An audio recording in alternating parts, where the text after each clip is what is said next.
Mwanzoni mwa hadithi yetu, msichana mmoja anaandika jina lake na tarehe ya kuzaliwa ukutani. Kisha anarekodi video akisema kuwa amegundua njia ya kufanya ombi lolote litimie.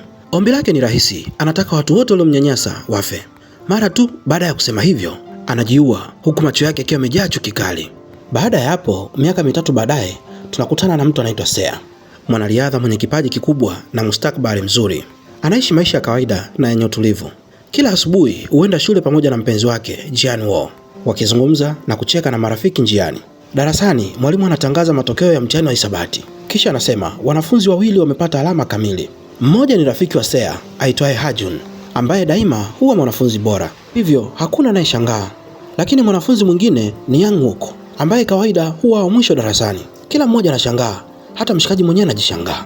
Marafiki zake wanapomuuliza siri yake, anatoa simu yake na kuonyesha programu iitwayo Girigo. Anadai kuwa programu hiyo inaweza kutimiza ombi lolote lile, na ndiyo iliyomsaidia kupata alama kamili. Bila shaka hakuna anayemwamini, wanafikiri anatania tu.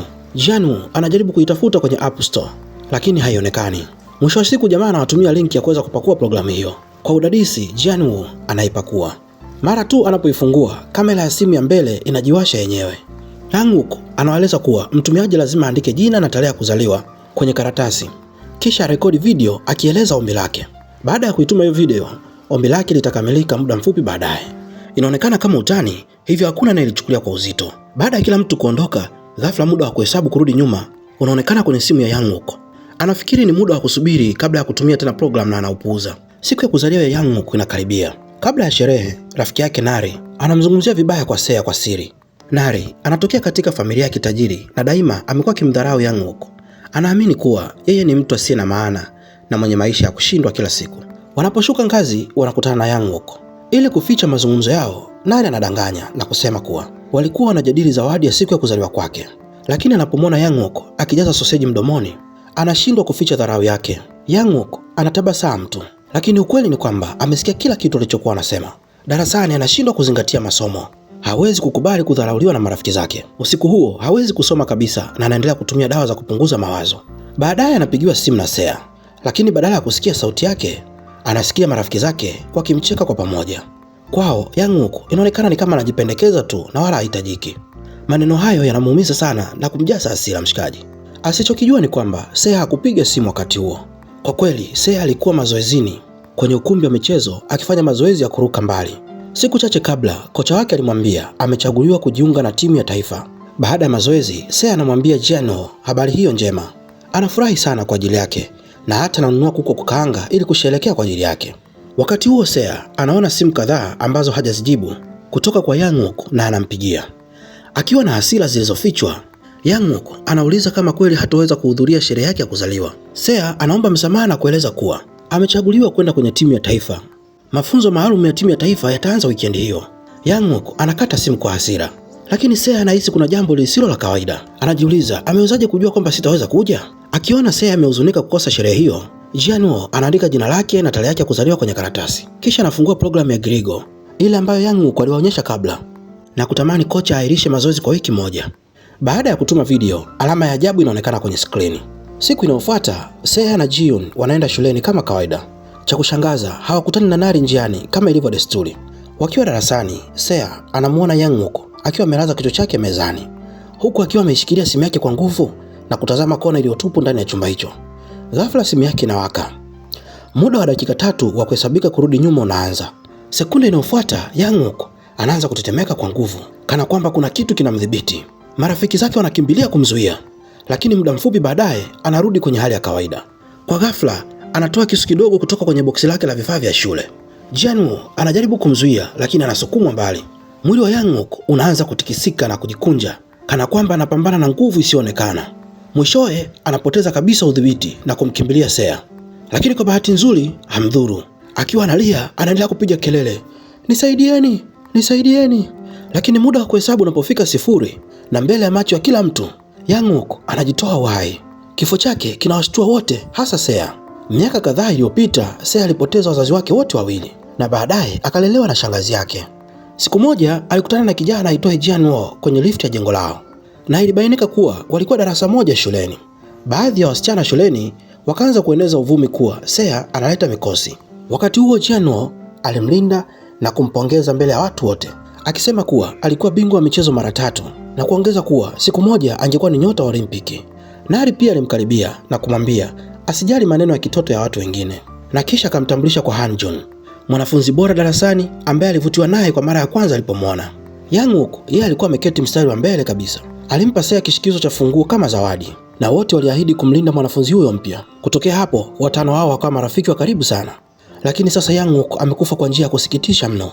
Akitazama kishikizo cha funguo alichopewa na Yang-wook, Seo anahisi maumivu makubwa moyoni na macho yake yanageuka kuwa mekundu kwa huzuni. Hadithi inarudi usiku uliotangulia. Seo alienda nyumbani kwa Yang-wook kumwomba msamaha kwa kutokuhudhuria kwenye sherehe yake ya kuzaliwa na akampa zawadi mapema. Akiguswa na uaminifu wake, Yang-wook alianza kuamini kwamba mtu alimdharau kupitia simu hakuwa Seo kweli. Yang-wook akamweleza kuhusiana na simu ile ya ajabu na kumwomba msamaha kwa kumwelewa vibaya. Wakati kila mtu bado anaendelea kuomboleza, kocha anamfuata Seo. Anamfariji kwa upole kisha anatangaza kuwa mazoezi ya kesho yamefutwa ili apumzike nyumbani. Hapa mambo yameanza kutinginganya, maana Seo anakumbuka kuwa jana tu Jianwo aliomba kupitia programu ili mazoezi yafutwe. Mara moja Seo anatambua jambo la kutisha. Aisee, ikiwa ombi lake litatimia, basi Jianwo anaweza kuishia kama Yang-wook. Kwa haraka anabadilisha mawazo yake na kusisitiza kwamba mazoezi yaendelee kama yalivyopangwa. Wakati huo huo, bamba la chuma linaanguka ghafla kutoka juu. Seo anakimbia darasani na kumuuliza Jianwo kama muda wa kuhesabu kurudi nyuma umeonekana kwenye simu yake. Kama alivyofia, kweli umeonekana. Hapo Seo anafikia hitimisho la kutisha. Kila ombi litakapotimia, mtu aliyeomba atalazimika kujiua, haijalishi atataka au hataki. Nari alikataa kuamini kama application inaweza kaua mtu. Alihisi kuwa huenda Seo yuko nyuma ya hili. Wanapoendelea kubishana, Seo anavunjika moyo kabisa. Aliwahi kushuhudia wazazi wake wakifa, na sasa amepoteza rafiki yake kwa njia ile ile ya kikatili. Kwa hiyo anaona afadhali aamini kuwa kuna nguvu za giza zinazohusika kuliko kuendelea kuona watu wanaomzunguka wakiendelea kufa. Hajun anajaribu kufuta ile program na kuiwasha upya simu ya Jianwo, lakini kila simu inapowashwa programu hiyo inajirudi yenyewe. Hatimaye wanaamua kukutana nyumbani kwa Seo ili kuutafuta ukweli wote. Wakiwa njiani kurudi nyumbani, Jianwo anamfunika Seo kwa koti ili kuficha damu iliyo kwenye nguo zake. Seo anafunguka na kusema kwamba baada ya wazazi wake kufariki, karibu alitaka kuachana na ndoto ya kuwa mwanariadha. Ni msaada wa Jianwo uliompa nguvu ya kuendelea. Sasa anaamini kwamba maadamu yupo pamoja naye, ataweza kukabiliana na giza lolote lililopo mbele yao. Lakini muda mfupi baadaye, anapigiwa simu na mtu anayejitambulisha kama Seo. Sauti hiyo ni ya baridi na kejeli. Anakimbia chini ya jengo kumtafuta, lakini simu tayari imekatika. Sasa Jianwo ameanza kumwamini Seo. Ana hakika kabisa ya kwamba alimpigia simu sio yeye. Ghafla Seo anakumbuka kuwa Yang-wook aliwahi kusema alipokea simu kama hiyo kutoka kwake. Baadaye sasa Hanjun na wengine wanafika nyumbani kwa Seo. Hanjun anachunguza msimbo wa program lakini hapati kitu chochote cha ajabu. Anajaribu kuondoa sehemu ya muda kuhesabu kurudi nyuma, akifikiri labda hiyo inaweza kuondoa huo mkasa. Lakini simu inapowashwa tena, Jianwo anaanza kujikuna jicho kwa nguvu hadi linakuwa jekundu. Akiwa amepigwa na hofu, anaelekeza kidole chake kwenye kona tupu ya chumba na kupiga kelele, "Ondoka hapa!" Kisha kidole kinapoteza udhibiti na kujielekeza moja kwa moja kwenye jicho lake. Sekunde inayofuata, kivuli cha mwanamke anayetisha kinapita mbele yao. Jianwo anapoteza udhibiti kabisa. Anatapika damu na anaanza kuwashambulia watu walio karibu naye. Akiona maisha ya Hajun yako hatarini, Seo hana chaguo ila kumpiga Jianwo kwa nyuma ili kumzimisha. Baada ya hapo sasa, Jianwo anapelekwa kwenye chumba cha wagonjwa mahututi, ICU. Lakini hazinduki na Seo hajui afanye nini tena. Katika hatua hii, hata Nari analazimika kukubali kwamba programu hiyo ni hatari sana. Wakati huo huo, Hajun anaendelea kuchunguza msimbo wa programu ili kupata suluhisho. Ghafla dada yake Haiso anapiga simu na kumwonya akae mbali na hiyo application. Anasema kuwa maafa yote yalianza pale tu walipoigusa. Ukweli ni kwamba programu hiyo si programu ya kawaida. Ni kitu kilicholaaniwa kinachosambaza laana.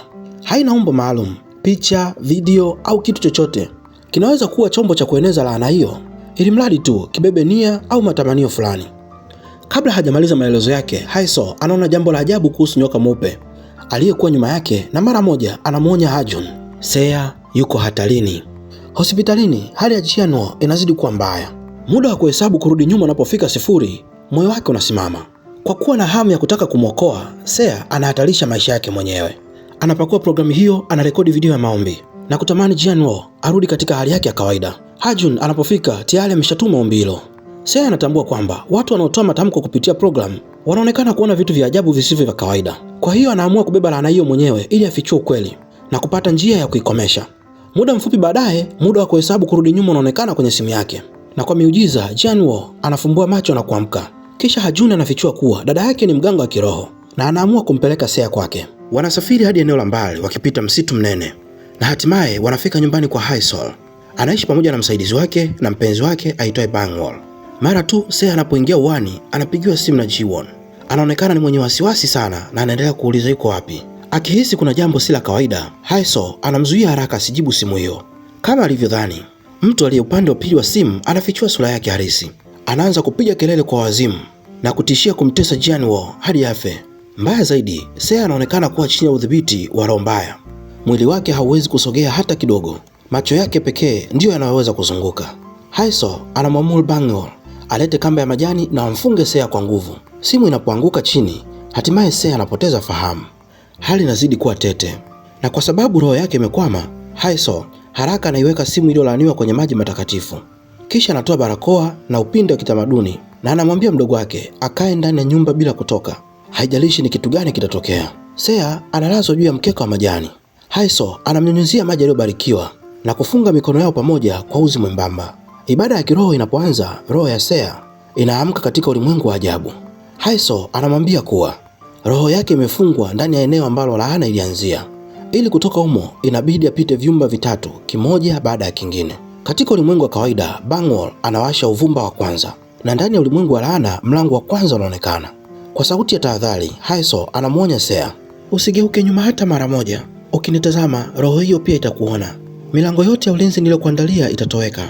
Kisha anaahidi kuwa atakuwa nyuma yake muda wote. Baada ya kusema hayo, Haisol anatoweka gizani. Sea anakusanya ujasiri wake na kufungua mlango wa kwanza. Ndani yake anaona shule yake. Taa zinaanza kuzimika moja baada ya nyingine. Ghafla mlango wa chumba cha wagonjwa unafunguka wenyewe. Kwa tahadhari kubwa anaingia ndani, lakini anakuta hakuna mlango wa kutokea.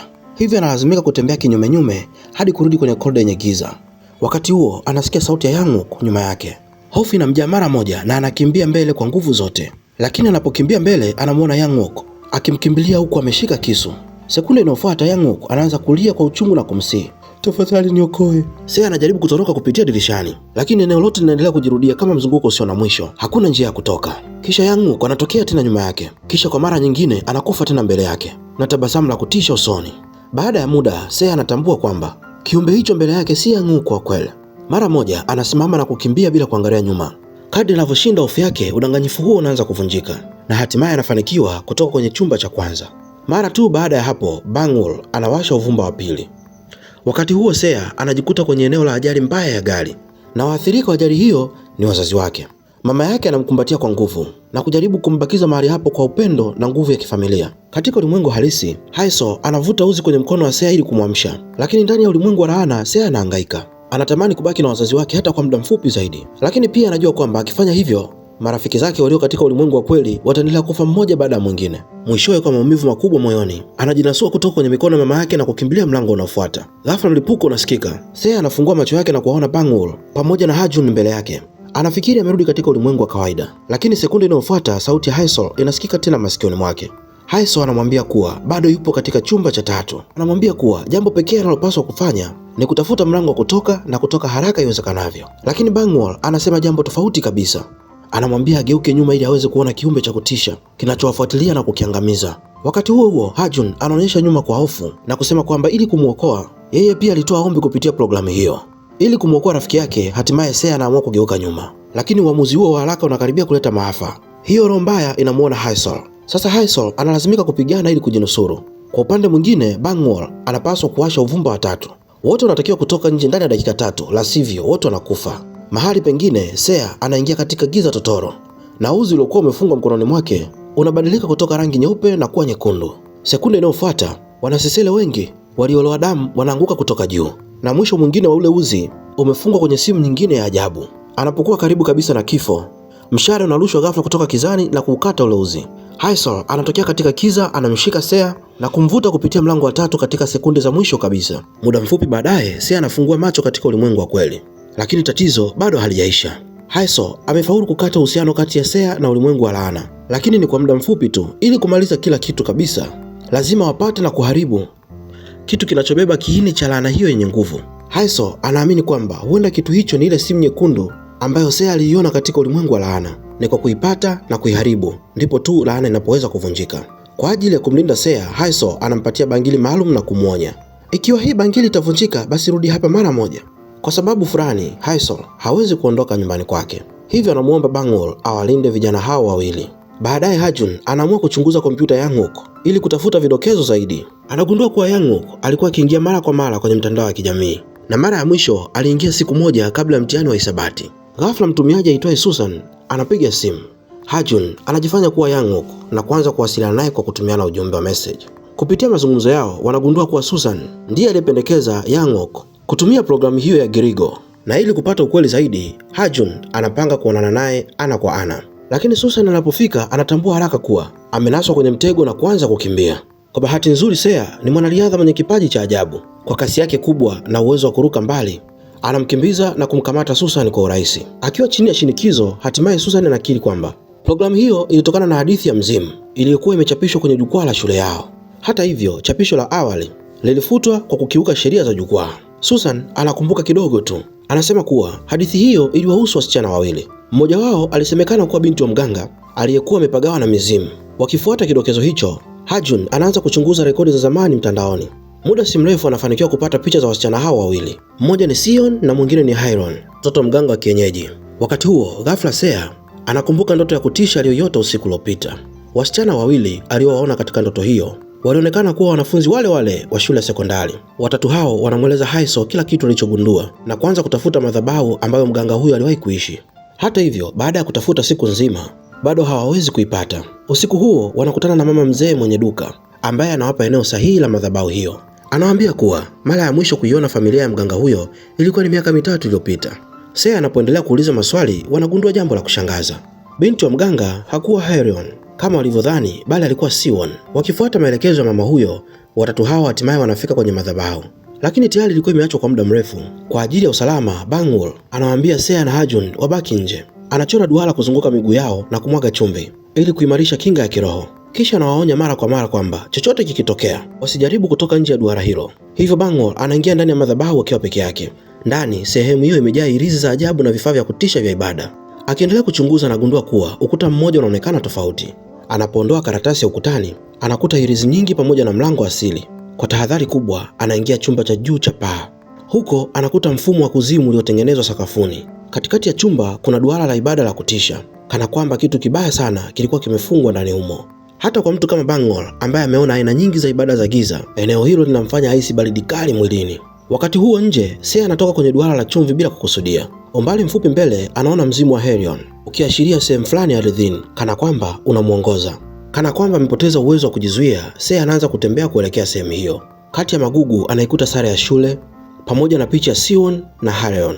Ghafla dira aliyokuwa nayo Bangwol inaanza kufanya mambo yasiyo ya kawaida. Akihisi kuna hatari, anakimbia kutoka nje ya madhabahu na kuungana tena na Sea pamoja na Hajun. Baadaye Haisol, baada ya kuona picha alizozipata, anafikia hitimisho kwamba matukio hayo hayakuwa kazi ya mtu mmoja tu. Hata hivyo, hawezi kujua kama waliokuwa nyuma yake walikuwa wanajaribu kumlinda mtu fulani au kumwekea laana. Kisha anatambua kwamba mandhari ya nyuma ya picha hiyo yanafanana sana na mandhari ambayo Sea alikuwa amenaswa wakati wa safari yake katika ulimwengu wa laana. Kutokana na hilo, Haisol anakisia kwamba mmoja wa wasichana aliwahi kurekodi video mahali hapo na kwamba simu nyekundu iliyobeba laana huenda imefichwa mahali hapo. Hajun anaeleza kwamba video nyingi huhifadhi taarifa za eneo ziliporekodiwa. Ikiwa watapata faili halisi kutoka kwenye seva, wanaweza kugundua sehemu sahihi video hiyo ilirekodiwa. Tatizo ni kwamba vifaa vilivyosajiliwa ndivyo vinavyoweza kuingia kwenye seva hiyo. Ghafla Sea anakumbuka kwamba aliwahi kuona ukurasa huo kwenye kompyuta ya kocha wao. Bila kupoteza muda, watatu hao wanaelekea shuleni. Bangwol anabaki nje kulinda mazingira, huku Sea na Hajun wakijipenyeza hadi ofisini kwa kocha na kutumia kompyuta yake kuingia kwenye seva. Huko sasa wanagundua ukweli wa kushangaza. Girigo hapo awali ilikuwa ni programu ya kawaida kabisa. Hata iliwahi kushiriki katika mashindano ya maendeleo ya programu za kompyuta. Wakichunguza mafaili mbalimbali, wanakuta video nyingi za matamanio ya watu, ikiwemo video ya Nari ndani yake. Nari alikuwa ametamani Yangook afe haraka iwezekanavyo. Wakiwa bado wamepigwa na mshangao, Nari na Jinwo nao wanaingia kisiri ndani ya shule. Hadithi inarudi nyuma hadi usiku uliopita. Nari alikuwa ameenda kwenye klabu ya usiku. Baada ya kulewa, alianza kuzungumzia programu inayotimiza matamanio. Kwa mshangao wake, kila mtu alikuwa anaifahamu. Kijana mmoja aitwaye Dongjae alimwambia kwamba programu hiyo mwanzoni ilitumika kumfanyia mzaa msichana mmoja, lakini baadaye msichana huyo alikufa kweli. Nari hakuamini. Hapo hapo aliandika jina lake na tarehe ya kuzaliwa, akarekodi video ya ombi lake na kutamani Yangook pamoja na Dongjae wafe.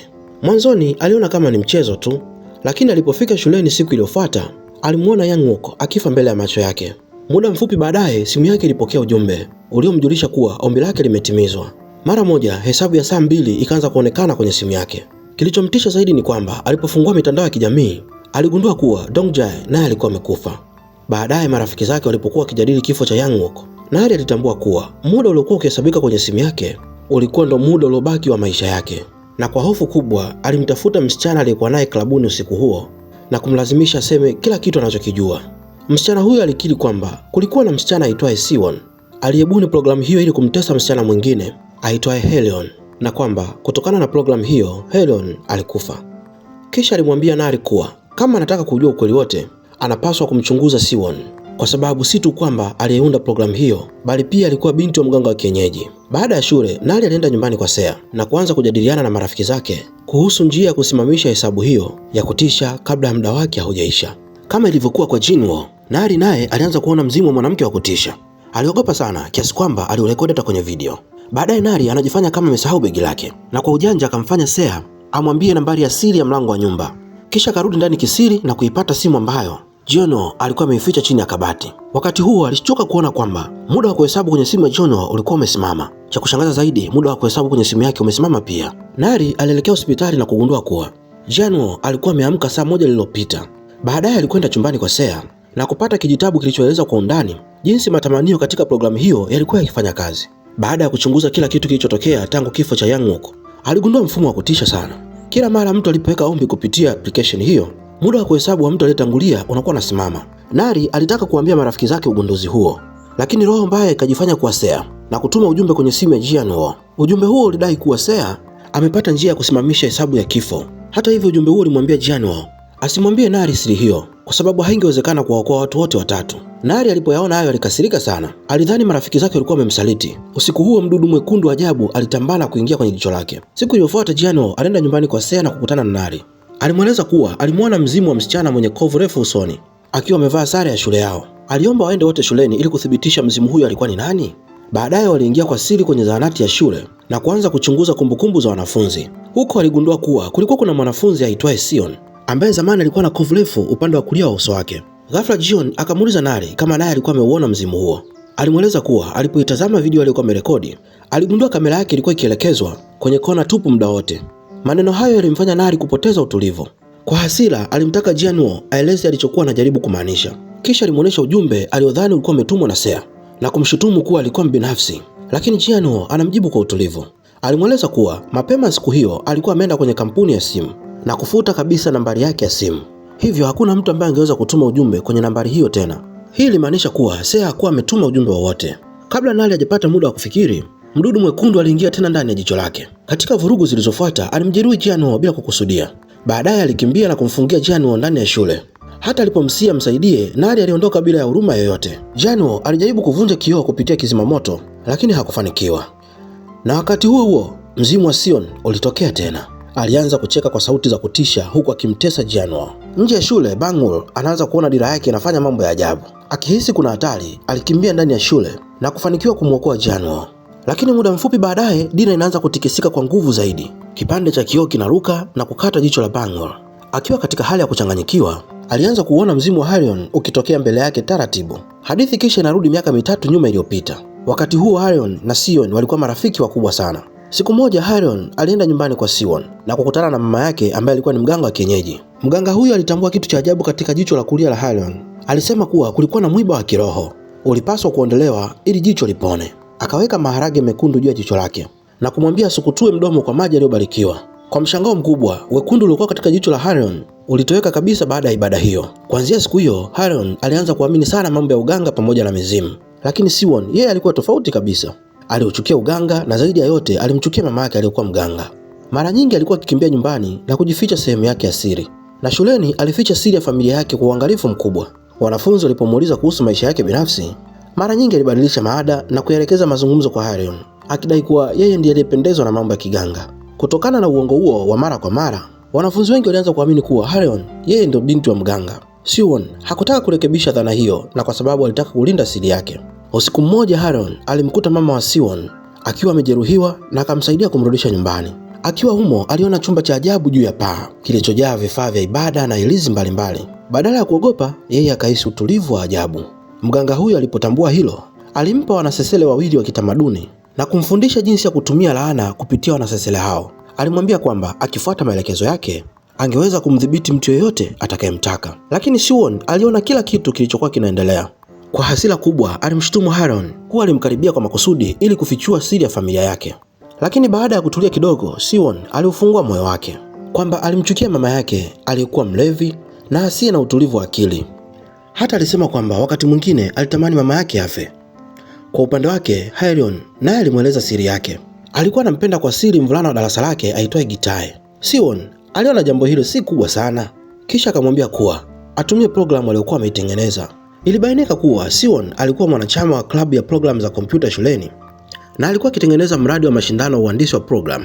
Katika mradi huo alikuwa ameunda programu ya kutuma matamanio. Mtumiaji alitakiwa kuandika jina lake, tarehe ya kuzaliwa, kisha kuangalia kamera na kusema ombi lake kwa moyo wa dhati. Bila kufikiri sana, Haeron alikubali kujaribu. Anaongea mbele ya kamera ya simu na kutamani kuwa Gitae ampende. Baada ya hapo, wawili hao wanakubaliana kulinda siri ya kila mmoja. Haeron ambaye ana kipaji cha kuchora hata anamsaidia Siwon kwa kubuni nembo ya programu hiyo. Usiku huo akiwa njiani kurudi nyumbani, Siwon anamkuta mama yake akifanya vurugu kwenye duka la bidhaa za kila siku. Mmiliki wa duka anamuita mtu wa mikosi na kumfukuza. Akiwa amejaa aibu na hasira, Siwon anarudi nyumbani na kuvunja sanamu zote zilizokuwa kwenye chumba cha juu. Mama yake anapotambua kwa binti yake amewaudhi mizimu, anafanya haraka ibada ya kuomba msamaha na baadaye anafunga chumba hicho kwa hirizi nyingi. Siku inayofuata anazika sare ya shule ya Siwon pamoja na picha yake kwenye uwanja wa nyumba. Kwa bahati mbaya, Haeron anaona tukio hilo. Mganga huyo anamkabidhi Haeron ilizi na kumwomba kwa dharura aiweke katika begi la shule ya Siwon, akisema kuwa ndio njia pekee ya kuokoa maisha yake. Mara tu baada ya kusema hivyo, mganga yule anadondoka chini kwa uchovu mkubwa. Baada ya kusita kidogo, Haeron anaamua kumwamini na kujaribu kuiweka ilizi hiyo kwa siri. Lakini Siwon anamkamata akiwa katika tendo hilo. Akiwa na hasira kali, anampiga Haeron kibao na kuichana hirizi vipande vipande. Muda mfupi baadaye, Siwon anawasikia wanafunzi wakisema kwa siri. Wanaanza kushuku kuwa yeye ndo binti wa yule mganga anayezaniwa kuwa ni mwendawazimu. Akishindwa kujizuia, Siwon anafichua siri ya Haeron mbele ya kila mtu ili kuondoa mashaka kwake na kulipiza kisasi. Ndani ya muda mfupi, Haeron anakuwa kicheko cha shule nzima. Hata Gitae anamfedhehesha hadharani. Baada ya kusalitiwa na kudhalilishwa mara nyingi, Haeron anajaa chuki kubwa moyoni. Mambo ya urafiki na usaliti haya. Hebu ngoja tuendelee na mzigo tuone nafikia wapi. Kwa kutumia mbinu alizofundishwa na mganga, anatengeneza wanasesele wawili, mmoja akimwakilisha Siwon na mwingine Gitae. Anawaweka laana na kurohanisha nyuzi zao kwa damu. Usiku huo, akiwa katika hali ya kukata tamaa kabisa, Haeron anafungua programu iliyotengenezwa na Siwon na kurekodi ombi lake mbele ya kamera. Anatamani kuwa kila mtu aliyemuumiza afe. Baada ya hapo, anajitoa mwenyewe sadaka ili kukamilisha ibada hiyo. Gitae anapoiona video hiyo, anawasiliana haraka na Siwon na kumwambia afute video hiyo kutoka kwenye seva. Lakini licha ya kila juhudi zao, hawawezi kuiondoa programu hiyo. Hatimaye, chini ya laana ya Haeron, Gitae na Siwon wanapoteza udhibiti na kufa mmoja baada ya mwingine. Na hapo ombi la Haeron linatimia. Na hapo sasa, programu iliyokuwa ya kawaida inaanza kuwa ni chombo cha kueneza laana. Roho ya kisasi inaanza kutangatanga ndani ya shule na hali inakuwa hatari zaidi. Wakati huo huo, Seo na Hajun wananakili video zote kutoka kwenye seva. Baada ya kukopi video, wanapokuwa karibu kuondoka, wanakutana na Nari. Kwa bahati nzuri, Hajun anazuia shambulio la hatari kwa wakati mwafaka. Seo anajaribu kumtuliza Nari na kumshawishi asifanye kosa lingine. Wakati huo huo, Bangwol anawasili na kugundua kwamba Nari amepagawa na roho mbaya. Anatumia kifaa cha kiibada kuifukuza roho hiyo. Na baada ya hapo, wote wanne wanaelekea hospitali kutibiwa majeraha yao. Bangwol anamweleza Hajun habari njema kuwa tangu alipoumia jicho lake, sasa anaweza kaona mizimu. Anaamini kwamba siku moja atapata njia ya kumsaidia Haesol kutoka kwenye nyumba ile. Hajun anafurahi sana kusikia hivyo, lakini kwa sasa jambo lilo la muhimu ni kuipata simu iliyobeba laana. Wanapitia kwa makini video zote za matamanio na kugundua kwamba mtu wa kwanza kuweka video alikuwa ni Haeron. Baada ya kutazama video hiyo, Seo anakuwa na uhakika kwamba simu iliyotumiwa na Haeron ndio anayoitafuta. Hajun anakagua data za eneo, yani location, na kugundua kwamba zinaelekeza kwenye eneo la viwanda lililotelekezwa. Haesol anaposikia hilo, anawaambia watafute sehemu maalum iliyoonekana kwenye picha ya wasichana wawili upande wa dirisha lenye rangi zenye upinde wa mvua. Niambie kwenye comment ni kisanga gani umewahi kukutana nacho hutokuja kukisahau. Zaidi ya yote, anasisitiza kwamba simu hiyo lazima ichukuliwe na Seo mwenyewe, kwa sababu ya uzi uliokuwa umefungwa kwenye kifundo cha mkono wake mwenyewe, hivyo hawezi kuathiriwa na laana hiyo. Hata hivyo, wakiwa njiani kuelekea eneo hilo, Nari anawahi kufika kwanza. Inafichuliwa kwamba ombi la mwisho la Siwon kabla ya kufa ilikuwa kwamba laana hiyo iendelee milele, na hilo ndo chanzo cha matukio yote yanayotokea hivi sasa. Wakati huo huo, dira inaanza kutikisika kwa nguvu sana na mfumo wa maelekezo unashindwa kufanya kazi. Ghafla lori lililobeba vyuma linaanza kusonga mbele yao na kuwagonga moja kwa moja, lakini kwa bahati nzuri hawapati majeraha makubwa. Bangwol anatambua haraka lengo halisi la Siwon na Sea, kwa sababu ni Sea pekee anayeweza kumaliza laana hiyo. Wakati wa hatari, Bangwol anajitolea na kupokea shambulio la kifo kwa niaba yao, kisha anampatia Jeonwoo kisu na dira, akimwambia kuwa amlinde Sea na kuhakikisha kwamba anapata simu hiyo kwa gharama yoyote ile. Bila kupoteza muda, Hajun anamkimbiza Bangwol hospitali kwa ajili ya upasuaji. Upande wa pili, Sea na Jihyun wanatengana ili kutafuta dirisha lenye alama za upinde wa mvua. Baada ya kutafuta kwa muda mrefu, hatimaye wanapata chumba kinachofanana na maelezo hayo. Sehemu hiyo ni maficho ya siri ambayo wasichana hao wawili walikuwa wakiyatumia miaka iliyopita, lakini njia pekee kufika huko tayari imeharibiwa. Bila kusita, Sea anatumia uwezo wake mkubwa wa kuruka na kuvuka pengo hilo. Anamwambia Jihyun abaki mahali alipo, kisha anaingia peke yake ndani ya chumba hicho. Muda mfupi baadaye anaiona simu nyekundu, lakini anaponyosha mkono ili kuichukua, ghafla Nari anatokea na kumrukia. Kufikia wakati huo, Nari tayari ameshakwisha kupagawa na hiyo roho mbaya na amezamilia kumuua Sea kwa gharama yoyote ile. Jeonwoo anapoona hali hiyo hawezi kusimama na kutazama tu. Akitumia mbinu ya kuruka mbali aliyofundishwa na Sea, anakusanya ujasiri na kuruka kwa nguvu pengo hilo. Ghafla dira inaanza kuzunguka kwa kasi siyo ya kawaida. Jeonwoo anatambua kwamba msichana aliye mbele yake sio Nari wa kweli, bali ni roho mbaya, na bila kusita anainua kisu chake na kumchoma. Haha, leo kivumbi na jasho hapa. Sea anatumia nafasi hiyo kuichukua simu nyekundu. Akidhani Nari amerudi katika hali yake ya kawaida, ananyoosha mkono ili amsaidie kutoka pamoja naye, lakini ghafla Nari anamshika mkono na kuvunja bangili yake. Kumbe yote hiyo ilikuwa ni hila ya roho hiyo mbaya. Sekunde inayofuata, mwili wa Sea unaanza kujikunja kwa nguvu, kana kwamba unadhibitiwa na nguvu za giza. Wakati huo, Haeseo anapiga simu na kumwambia Jeonwoo amlete Sea nyumbani kwake haraka iwezekanavyo, lakini Sea anamzuia na kusema kuwa mtu anayezungumza naye kwenye simu sio Haeseo wa kweli. Jeonwoo akiwa bado anasita, Sea anajikuta ameamka katika ulimwengu mwingine wa ajabu, akiona marafiki zake wakiwa salama pembeni yake. Wanamwambia kwamba simu nyekundu imeharibiwa na kila kitu kimekwisha. Baada ya kukagua na kuona kwamba programu ya Gligo pamoja na kipima muda vimetoweka, anaanza kutulia. Hata hivyo, anapokuwa njiani kurudi darasani, anagundua jambo lisilo la kawaida. Usafi wa shule ulikuwa umesimamishwa hapo awali umekamilika ghafla. Akiwa na wasiwasi, anafungua dirisha na kuona kwamba ulimwengu ule wa laana umeungana na mazingira yake na bila njia ya kutokea. Anagundua kuwa amenaswa tena katika ulimwengu ambako laana yake ilianza. Katika ulimwengu wa kawaida, Jeonwoo anathibitisha kwa kutumia dira kwamba Sea sasa amedhibitiwa na hiyo roho mbaya. Mara moja anamchukua na kumpeleka nyumbani kwa Haeseo. Katika giza anapoteza njia na karibu aanguke kwenye korongo. Roho hiyo inacheka kwa sauti kubwa kumdhihaki, ikimwambia kwamba haijalishi atafanya nini, Sea lazima atakufa. Pepo linaita masiara na maisha ilieti. Lakini mshikaji wetu Jeonwoo ni kama anataka kukata tamaa kabisa hivi. Katika wakati muhimu, Haeseo anarusha taa ya angani kwa mbali ili iweze kumwongoza. Akifuata mwanga huo kwa nguvu zake zote, Jeonwoo anafika kwa Sea na kuapa kwamba hatamwacha kamwe, na hatimaye anafika nyumbani kwa Haeseo. Haeseo anafunga mikono ya Sea kwa kamba za majani za kiibada. Simu inaanguka chini, kisha anaupiga mshale unaoipenya. Cha kushangaza, Sea bado hajainuka. Hii inaonyesha kwamba laana bado haijaisha. Katika ulimwengu mwingine, roho hiyo mbaya imemshikilia Sea kwa nguvu, ikijaribu kumuua. Ghafla, mshale unaruka na kuigonga roho hiyo, kisha kuirudisha nyuma. Haeseo anatokea na kumwokoa Sea haraka. Anamwambia hawawezi kukaa humo kwa muda mrefu, kwa sababu kitu kibaya zaidi kinaweza kuja. Haeseo anapojaribu kuwasha uvumba, ghafla roho ya Hareon inaonekana, na safari hii anaonekana kwa kawaida kabisa. Haeseo anatambua kwamba kuharibu simu ya Hareon ndiko kulikovunja laana yake. Kisha Hareon anaonyesha kidole kwenye chumba cha multimedia kana kwamba anawapa dokezo muhimu. Mara moja Sea anaelewa ukweli. Anatambua kwamba mtu alianzisha laana hiyo sio Hareon bali ni Siwon. Hii ina maana kwamba simu ambayo aliitumia Siwon kutimiza ombi lake ndiyo chanzo halisi cha laana. Haeseo anabuni mpango haraka. Sea atatafuta hiyo simu, huku Haeseo akitumia kikaragosi kujifanya kama Hareon ili kumpoteza Siwon. Sea anavaa barakoa na kuingia kimya kimya kwenye chumba cha multimedia. Baada ya kutafuta kwa muda, anagundua chumba cha siri. Haijalishi anajaribu kwa kiasi gani, lakini hawezi kuufungua mlango. Piga ni kupige wapi? Na ghafla Nari anatokea nyuma yake tena na kisha kumshambulia. Safari hii Nari hajapagawa na roho yoyote ile, bali anaachilia tu hasira na chuki zote alizokuwa amezificha dhidi ya Sea. Inafichiriwa kwamba Nari alikuwa akimpenda Jianwoo kwa muda mrefu, lakini Sea alikuwa akitoka naye kwa siri bila kumwambia. Nari pia anamlaumu Yang-wook kwa kila kitu kilichotokea, akiamini kwamba kama si yeye matatizo yote haya yasingetokea. Akikabiliwa na lawama zisizo na msingi, Sea anachoka kuvumilia. Anapambana na Nari na kumwangusha chini. Aisee, hapo ni mwendo wa makonde mpaka anapoteza fahamu. Wakati huo Siwon anatambua haraka kwamba mtu aliyepo mbele yake sio Hyeon wa kweli. Anagundua hilo kwa sababu uvumba aliokuwa nao Haesol ni tofauti na ule wa nyumbani kwao. Akitambua kwamba siri yake imefichuka, Haesol anatoa upindo wake ili kuweza kujitetea. Lakini Siwon ni mjanja sana. Ghafla anaukamata mshale na kuuchoma moja kwa moja kwenye mkono wa Haesol.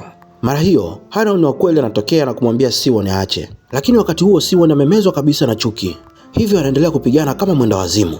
Anapopoteza umakini kwa muda mfupi tu, Haesol anatumia nafasi hiyo na kumchoma mshale, jambo linalomzuia kwa muda. Wakati huo huo, hatimaye Sea anaingia kwenye chumba cha siri na kuipata simu ya Siwon. Anaichukua na kisha kukimbilia kwa Haesol. Haesol anajaribu kuiharibu kwa mshale, lakini kwa sababu amejeruhiwa sana anakosa kulenga. Sea anapoona hivyo, anauchomoa ule mshale na katika sekunde za mwisho anaiharibu simu hiyo mwenyewe. Muda mfupi baadaye, kila kitu kinarejea katika hali ya kawaida na Sea naye anaamka katika ulimwengu halisi. Baada ya muda kidogo kupita, Sea na wavulana wawili wanaenda kutoa heshima kwa Yang-wook. Kwa ulinzi na nguvu za kiungu, Bangwoo naye ananusurika na kuendelea kuishi. Baadaye Sea anamwambia Jianwoo kwamba anajutia kutokumrudisha Nari pamoja nao. Jinwoo anamfariji na kumwambia kwamba alifanya kila linalowezekana. Kisha anamwambia kuwa afute kabisa programu hiyo. Na hapa ndo unakuwa mwisho wa mzigo wetu kwa leo.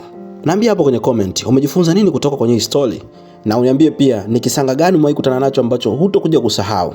Usisahau kusubscribe, kulike, kucomment na kushare pia. Ulikuwa nami mwanzo mpaka mwisho, kaka Chotara. Sina la ziada kwa sasa, hadi wakati mwingine. Bye.